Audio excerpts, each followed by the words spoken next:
Issue എന്താന്ന് വെച്ചാൽ ഞാൻ പറഞ്ഞു. ആദ്യ ഇഷ്യൂ എന്ന് പറഞ്ഞാൽ ഇവർ ടിക്കറ്റ് എടുക്കാണ്ട് മലപ്പുറത്തുനിന്ന് ഇവർ കയറി കൊച്ചിയിലേക്ക് കയറി. ആരല്ലോ? ആദിലും മമ്മുവും ജാസിയും. ഇതിൽ മെയിൻ പ്രശ്നക്കാരൻ ആദിലാണ്, അല്ല സോറി മമ്മുവാണ്. അപ്പൊ ഇവർ കയറി. അപ്പൊ കയറി എന്ന് വെച്ചാൽ സാധാരണ നമ്മള് പെട്ടെന്നായിരിക്കും ഇതാക്കല്, അതായത് പെട്ടെന്നായിരിക്കും നമ്മള് ടിക്കറ്റ് എടുത്ത് കയറുന്നത്. അത് നമ്മൾ അധികം പ്ലാൻ ചെയ്ത് 2 ദിവസം ഇതൊന്നും ഉണ്ടാവില്ല. പെട്ടെന്ന് ചിലപ്പോൾ ഇപ്പൊ ചിലപ്പോൾ പോകും, ചിലപ്പോൾ നാളെ വരും. അങ്ങനെ നമ്മൾ ടിക്കറ്റ് ബുക്ക് ചെയ്യലൊന്നുമില്ല. അപ്പോൾ ടിക്കറ്റ് എടുത്ത് കയറിയിട്ട് TTRന് പൈസ കൊടുത്ത് കൺവേർട്ട് ചെയ്യല. ഇങ്ങനെ കുറേ ആൾ ചെയ്യുന്നുണ്ടാവും. അപ്പോൾ കൺവേർട്ട് ചെയ്യുന്ന പരിപാടി നമ്മൾ ചെയ്യല്. ഇങ്ങനെ ടിക്കറ്റ് എടുത്ത് കയറിയിട്ട് നമ്മൾ കൺവേർട്ട് ചെയ്യും. ഈ പരിപാടി നമ്മൾ ചെയ്യല്. അപ്പോൾ അങ്ങനെ ചെയ്യാൻ വേണ്ടി ഇവർ കയറി. അപ്പോൾ കയറി ഒരു TTR എന്ത് ചെയ്തു? TTR ഇവരുടെ അടുത്ത് എന്തോ ചൂടായിട്ട് എന്തോ പറഞ്ഞു, ഇങ്ങനെ നടക്കൂല.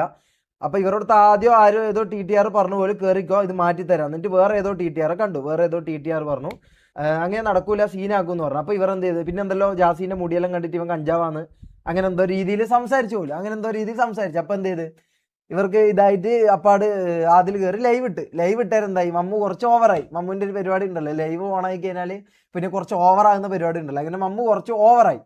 അങ്ങനെ ഓവറായപ്പോൾ എന്തായി? ഇത് കുറച്ച് സീനായി. അങ്ങനെ പോലീസുകാർ കേസാക്കും എന്ന് പറഞ്ഞ് അങ്ങനെ. അപ്പം നമ്മൾ എന്ത് ചെയ്ത് ലാസ്റ്റ് ഞാനും തൊപ്പിയും എൻ്റെ ഹോസ്റ്റലും കൂടി ഒരാളെ അങ്ങോട്ടേക്ക് അയച്ചു. ഒരു മിലിറ്ററിയിലുള്ളയോ ഒരാളെ അങ്ങോട്ടേക്ക് അയച്ചു. നമ്മൾ ഒരാളെ അയച്ചു, ദേവസ്വം ബോർഡിലുള്ള ഏതൊരു പിടിപാടുള്ള ഒരാളെ അയച്ചു. പക്ഷെ എന്താ അതിലൊന്നും കാര്യം ഉണ്ടായില്ല. എൻ്റെ ഇപ്പം എന്തോ കേസായി തോന്നുന്നു. ഇല്ല, കേസായിട്ടില്ല. എന്തോ ഫൈൻ അടക്കം എന്തോ പരിപാടിയിൽ ഇപ്പോൾ ഇതായിട്ടുണ്ട്. അങ്ങനെയാണ് അതിൻ്റെ സംഭവം.